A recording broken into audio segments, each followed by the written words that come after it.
എന്തായാലും ഇന്നത്തെ മത്സരത്തിന് ശേഷം TG പുരുഷോത്തമൻ പറഞ്ഞ കാര്യമാണ് നമ്മൾ ഈ ഒരു വീഡിയോയിലൂടെ നോക്കാൻ പോകുന്നത്. എന്തായാലും മത്സരത്തിന് ശേഷം അദ്ദേഹത്തിനോട് പോൾ മേസ്ഫീൽഡ് ചോദിച്ചു, ഒരു ഡിസപ്പോയിൻറ്റിങ് ഡേ ആണ് ഇന്നത്തെ മത്സരം, തോറ്റില്ല എന്നൊക്കെ ചോദിച്ചപ്പോൾ അദ്ദേഹം പറഞ്ഞ മറുപടി എന്ന് പറഞ്ഞാൽ അത് ഡിസപ്പോയിൻറ്റിങ് ഡേ തന്നെയാണ്, മസ്റ്റ് വിൻ മാച്ചായിരുന്നു, അത് പരാജയപ്പെട്ടു. എന്തായാലും ഈ ഒരു മാച്ചിലെ മിസ്റ്റേക്സൊക്കെ മനസ്സിലാക്കി അടുത്തൊരു മാച്ചിൽ ഇറങ്ങുമെന്ന് തന്നെയാണ് നമ്മുടെ പുരുഷോത്തമൻ പറഞ്ഞിരിക്കുന്നത്. അതുപോലെ തന്നെ എല്ലാ പ്രാവശ്യവും മികാൽസ്റ്ററോട് എത്ര വട്ടം ചോദിച്ചിട്ട് ചോദ്യമാണ് ഇതെന്നറിയോ, അതായത് ഈ നോവാ സദോയെ ബേസ് ചെയ്തല്ലാതുള്ള വേറെ ഗെയിം പ്ലാൻ ഒന്നും ഇല്ലേന്ന് സ്റ്റിൽ പോൾ മേസ്ഫീൽഡ് പിന്നെയും ചോദിക്കുകയാണ്.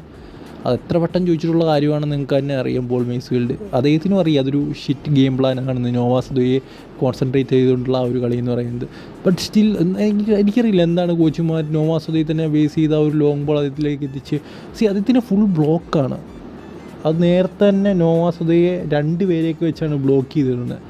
പിന്നെ നോവാ സദോയുടെ കുറേ അൺവാണ്ടഡ് ടച്ചും അൺവാണ്ടഡ് ഡ്രിബിൾസും ഒക്കെ കൊണ്ട് അദ്ദേഹം തന്നെ തൊലിച്ച് കളയും കുറേ ചാൻസ്. ഒരു ടീം പ്ലെയറേ അല്ല പുള്ളി. എന്തായാലും ആ ഒരു ഗെയിം പ്ലാൻ പിന്നെയും ചെയ്ത് കഴിഞ്ഞാൽ ഇതൊക്കെ തന്നെയാണ് അവസ്ഥ എന്ന് പറയുന്നത്.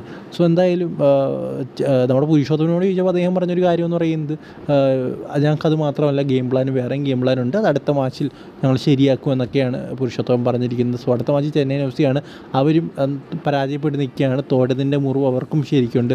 അവരും അടുത്ത കളി വിജയിക്കാനേ ശ്രമിക്കുകയുള്ളൂ. അതൊരു ടഫ് മാച്ച് തന്നെയാണ്. ഈ ഒരു മാച്ച് ഈസിയായിട്ട് വിജയിക്കുമെന്നൊക്കെ പറഞ്ഞുകൊണ്ട് പോയതാണ്, പൊട്ടി. ഇനി അടുത്ത മാച്ചും അങ്ങനെയൊക്കെ തന്നെയാണ് പോകുന്നത്, പൊട്ടാനാണ് സാധ്യതകൾ. എന്തായാലും ഈ ഒരു വീഡിയോയിൽ നിങ്ങൾക്ക് ഇഷ്ടപ്പെടുന്ന